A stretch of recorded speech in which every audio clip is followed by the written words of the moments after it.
Bienvenue sur Africa 24 dans cette nouvelle édition du QG News. Voici les titres de l'actualité. Tension entre le Niger et le Nigeria. Dans un communiqué publié le 21 décembre, le ministre nigérien des Affaires étrangères rejette fermement les accusations de déstabilisation après des déclarations du chef de la diplomatie nigérienne.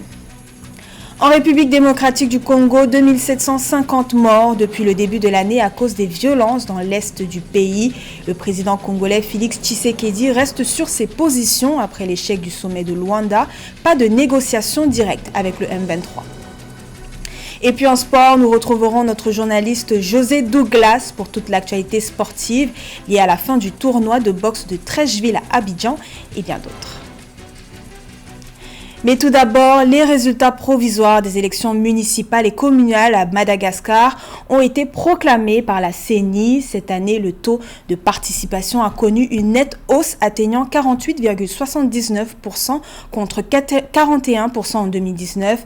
Parmi les localités les plus actives, Antsiranana arrive en tête avec 47,24% de participation. À Antananarivo, Arila Ramansoa, candidate de la majorité présidentielle, arrive en tête des résultats provisoires avec 43,24% des voix. Toutefois, l'opposition conteste les résultats du vote. Plusieurs recours ont été déposés par Firek Sankina, première force d'opposition. L'ancien président Marc Ravalomanana, quant à lui, affirme que les résultats annoncés ne reflètent pas le choix du peuple. Les résultats définitifs seront annoncés dans quelques jours. Ces allégations sont infondées, ce sont les mots du porte-parole du ministère des Affaires étrangères nigérien qui rejette les accusations de tentative de déstabilisation formulées par le Niger. Les autorités de Niamey soupçonnent en effet Abuja d'abriter des bases militaires françaises et d'être impliquées dans l'attaque de l'Oléduc, Niger-Benin, des propos qui ont provoqué des crispations de part et d'autre. Le point avec Marie-Raphaël Antolo. Dans un communiqué publié le 21 décembre 2024, le Nigeria, via le ministère fédéral des Affaires étrangères, a réfuté dans des termes très fermes les allégations des autorités nigériennes selon lesquelles le pays est mêlé à l'attaque de l'Oléoduc Niger-Bénin perpétuée par le groupe terroriste de l'Akourawa le 13 décembre 2024 à Gaya, dans la région de Dosso au Niger. Le gouvernement a également indiqué que les auteurs de cet attentat n'ont été ni soutenus ni assistés par les autorités nigérianes.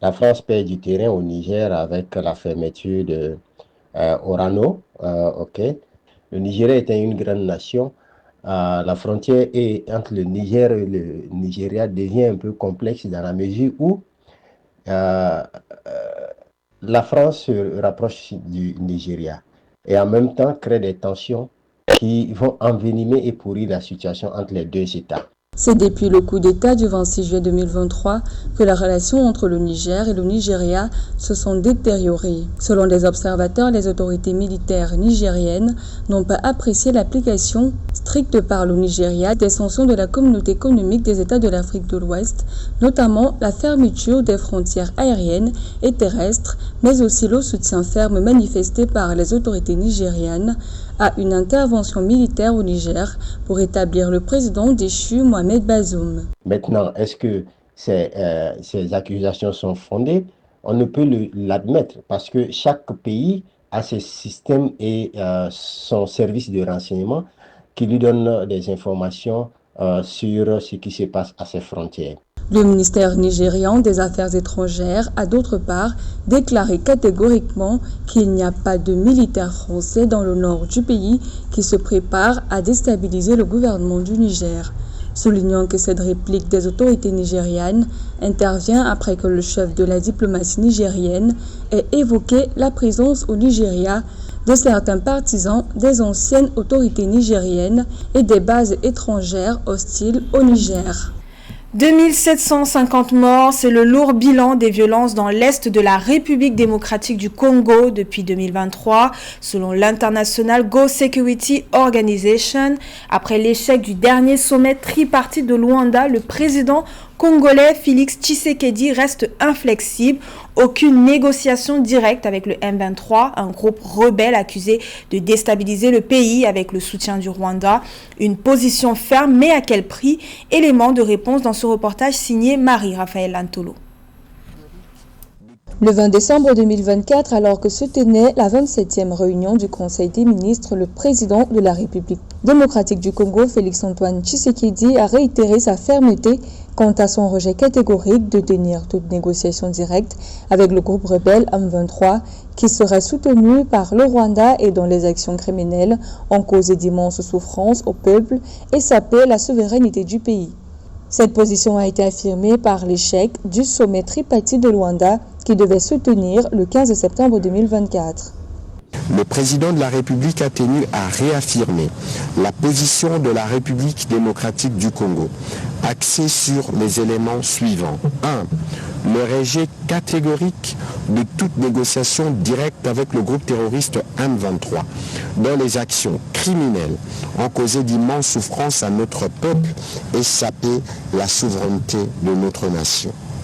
Selon le porte-parole du gouvernement congolais, Patrick Muyaya, le fait que le Rwanda introduit le dialogue direct entre la RDC et le M23 comme nouveau préalable à la signature de l'accord de paix constitue une entrave majeure et délibérée aux efforts collectifs pour amener la paix entre les deux pays et précisément à l'est de la RD Congo. Selon l'International Gulf Security Organization, plus de 2750 civils ont été tués depuis le début de l'année 2023 dans l'est du pays. Le président de la République a engagé tous les membres du gouvernement à renforcer leurs actions sur le terrain, à intensifier la mobilisation de nos partenaires stratégiques et à garantir un soutien accru à nos forces armées et à nos populations affectées. Toutefois, le président de la RDC a exprimé l'engagement de son pays à poursuivre les efforts diplomatiques et sécuritaires pour une paix juste et durable, tout en restant engagé à défendre sa souveraineté et son intégrité jusqu'au sacrifice suprême. Et les combats continuent dans l'est de la RDC, menaçant la stabilité des zones autrefois pacifiées. Depuis lundi, des affrontements opposent les rebelles du M23 aux forces armées congolaises, soutenues par des milices locales. Les tensions sont particulièrement fortes à Lubero et Kubumba, près de Goma. Des tirs d'armes lourdes ont retenti après plusieurs semaines de calme. Le M23 maintient des positions stratégiques, notamment à Libongo, malgré les contre-offensives de l'armée congolaise. L'Union nationale de la presse a exprimé sa préoccupation face aux attaques répétées contre les médias, dénonçant des pillages qui compromettent le droit à l'information dans cette région en guerre. Une centaine de morts et un bilan qui s'alourdit au Mozambique. Le cyclone Chido a fait 120 morts. Le dernier bilan daté du 23 décembre révèle un chiffre en constante augmentation. Après avoir frappé Mayotte, le cyclone a dévasté le pays, détruisant plus de 110 000 maisons et blessant près de 900 personnes. La situation est critique, avec des autorités accusées de leur lenteur face à l'ampleur de la catastrophe. Une situation dramatique qui soulève des questions sur la gestion des alertes et l'aide humanitaire. Un sujet de Esther Conan, commenté par Philippe Aqua. Le cyclone Chido a laissé une trace dévastatrice à son passage, particulièrement sur l'île de Mayotte et le continent africain. Après sa frappe meurtrière sur Mayotte, il a poursuivi sa route vers le Mozambique, où les conséquences ont été dramatiques. Le dernier bilan officiel, daté du 23 décembre 2024, indique que 120 personnes ont perdu la vie au Mozambique, un chiffre en augmentation de 26 décès par rapport au jour précédent. À l'annonce de l'arrivée du cyclone Chido au Mozambique, le gouvernement mozambicain aurait dû donner l'alerte et évacuer les populations, d'autant plus qu'il avait l'information rendue publique par la France sur la trajectoire et la violence de ces cyclones. Le gouvernement mozambicain n'a rien fait et il ne peut imputer cette attitude à la crise politique qui sévit actuellement dans ces pays. Le cyclone, qui a frappé le continent le 15 décembre a causé de lourdes pertes au Mozambique avec plus de 900 blessés selon le décompte du 23 décembre et plus de 110 000 maisons détruites, aggravant la situation dans un pays déjà fragilisé par des sécheresses. Il a également fait 13 morts au Malawi où son intensité a diminué en s'enfonçant dans les terres. À Mayotte, on déplore 35 décès, mais les autorités redoutent un bilan bien plus élevé, pouvant atteindre plusieurs centaines, voire un millier de victimes. Maintenant que le cyclone est passé avec les dégâts que l'on sait, le gouvernement mozambicain ne s'est pas montré efficace dans l'aide aux sinistrés, dans la résolution du problème. Il peut maintenant, juste ce titre, l'imputer en partie à la crise politique et à l'indifférence des pays qu'on appelle communauté internationale, ce qui laisse la population dans une certaine détresse. L'ampleur de cette tragédie met en lumière la vulnérabilité des pays dans cette région face aux catastrophes naturelles et les défis considérables en matière de réponse humanitaire et de reconstruction. Place à présent à l'actualité sportive avec notre journaliste sport, José Douglas. Bienvenue sur le plateau du QG News. Bonjour Charline. Alors, le choc des titans, le tournoi de boxe a pris fin au Palais des Sports de Treichville à Abidjan. Comment s'est déroulé l'événement? Oui, gros succès Charline pour cette nouvelle édition dont la première étape des boxeurs s'est déroulée à Koumassi. L'organisateur, qu'on appelle le Donkin de la Côte d'Ivoire, Jimmy Traoré, nous fait le bilan de cette manifestation de boxe. Merci encore de m'inviter à Africa 24, toujours là pour la jeunesse africaine, pour le sport. Ça s'est super bien passé. Honnêtement, on a passé une soirée du 14 décembre inoubliable pour les Ivoiriens. Le ministre de l'Emploi et de la Protection civile, Maître Camara Adama, était là avec tout son staff. Le ministre des Sports nous a envoyé une bonne représentation, le ministre des Transports également. Tout le monde était là. Il faut bien reconnaître que l'événement a une autre dimension, puisqu'elle est passée sur le patron du chef de l'État, son excellence Alassane Ouattara. Ça a créé notre portée, notre engouement. Et donc, du coup, tout le monde était là. 2025, pour nous, c'est encore plus loin, encore plus beau. Je vous ai dit, l'Afrique, pour nous, ça compte beaucoup. La Côte d'Ivoire en particulier, avec son challenge de relever un défi des pays émergents, nous voulons que l'édition 6 soit l'édition d'une autre portée. On est partout dans les communes de Côte d'Ivoire. On était à Bouaké avec le ministre des Transports, Madou Koné, qui a été à nos côtés, avec madame la sénatrice la maire d'Abobo, Maman Kania Kamara. Aujourd'hui, monsieur le président de l'Assemblée nationale, son excellence Adama Bitogo, le gouverneur du district d'Abidjan, et monsieur Seba Congo. Franchement, on a vu que tout le monde en Côte d'Ivoire a mouillé le maillot.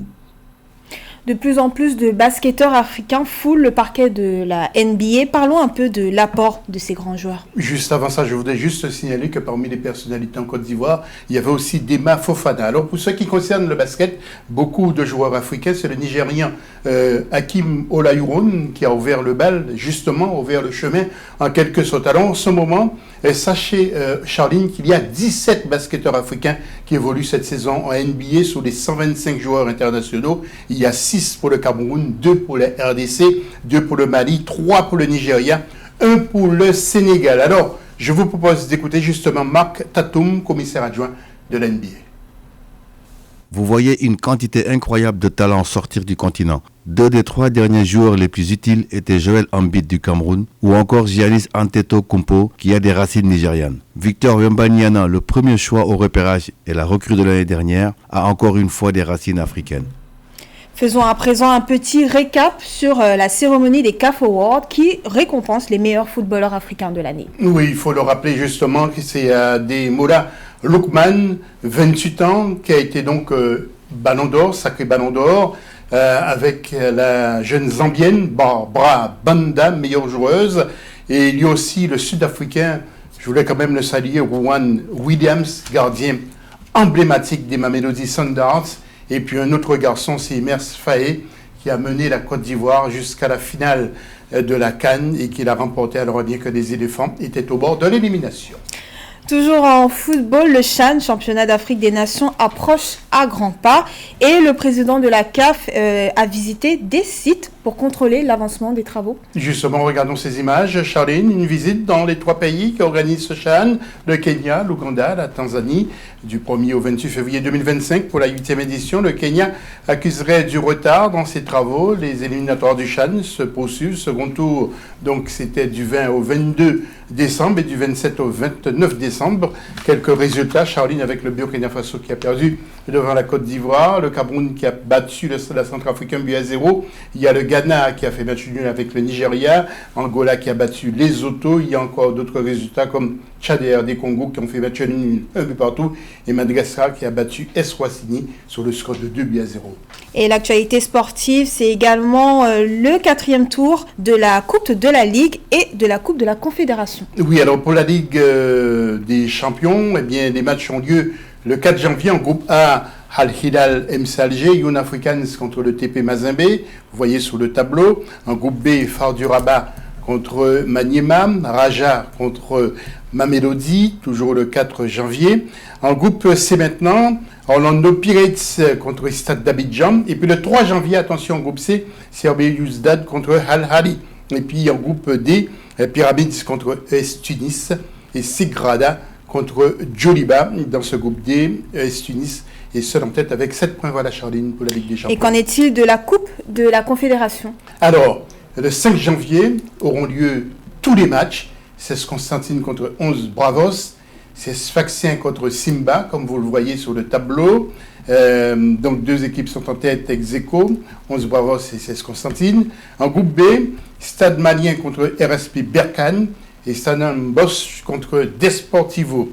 En groupe C maintenant, Jaraf Orapa United et ASEC d'Abidjan contre USM Alger. Et en groupe D, enfin, il y a Enyamba contre Bourse et Al Maski contre Zamalek. Et puis pour clore complètement sur le sport, je vous terminer en vous disant un mot sur l'Africa Race qui aura lieu du 28 décembre au 12 janvier 2025. Ce rallye partira de Monaco et descendra toute la côte ouest de l'Afrique en passant par le Maroc et la Mauritanie et terminera sa course du côté du Sénégal. Nous saluons justement Ousseynou qui est du Dakar et qui suit de près toutes les manifestations sportives. Bon réveillon, madame. Merci beaucoup, José, et bon réveillon à vous également. C'était le journal de la rédaction. Merci pour votre fidélité. Dans un instant, une nouvelle édition de l'information sur Africa 24.